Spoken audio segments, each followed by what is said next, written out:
పూజలో కూర్చున్నప్పుడు పురోహితులు మనల్ని మమ అని చెప్పమంటూ ఉంటారు. ఇందులో ఉన్న ఆంతర్యం ఏమిటి తెలుసుకుందాం నేటి మహర్షి టాక్స్ లో. సంస్కృతంలో మమ అంటే నా కోసమే అని అర్థం. అంటే పూజ చేసేటప్పుడు పురోహితులు సంస్కృత శ్లోకాల్లో మంత్రాలు పఠిస్తూ ఉంటారు. ఆ మంత్రాలు చాలా క్లిష్టతరంగా ఉంటాయి. అవి అందరూ సామాన్యంగా పలకలేరు కాబట్టి వాటిని పలికేటప్పుడు మమ అంటే కూడా మనం చేసినట్లుగానే అది భావించి మనకు ఆ పుణ్య ఫలం కలిగేటట్లుగా ఆశీర్వాదం లభిస్తుంది అని మన పెద్దలు చెప్తూ ఉంటారు. అందుకే పురోహితులు మంత్రం చెప్పినప్పుడు మనల్ని మమ అని చెప్పమంటూ ఉంటారు. అంటే ఆ పూజ ఆ మంత్రం మనం పఠించిన ఫలితమే వస్తుంది. అందువల్లే మమ అని చెప్పమని చెప్తూ ఉంటారు పురోహితులు. మంత్రాలను తప్పుగా పఠిస్తే మంచి కన్నా కీడే కలుగుతుంది. అందువల్ల మంత్రాలను సలక్షణంగా పురోహితులు పలికినప్పుడు వాటిని మమ అని మనం పలకడం ద్వారా మనం చేసిన ఆ యొక్క పూజను కార్యాన్ని మనమే చేసినంత పుణ్యం కలుగుతుందని పెద్దలు చెబుతారు. అందువల్లే మమ అని పలికితే చాలు అంటారు. ఇదే పూజలో మమ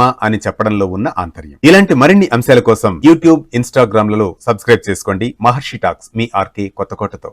పండుగే కాదు, రోజువారీ విశిష్టత కూడా మిస్ అవుతున్నారా? మన సంప్రదాయం మీ మొబైల్లో ఇప్పుడే డౌన్లోడ్ చేసుకోండి. వేటు న్యూస్.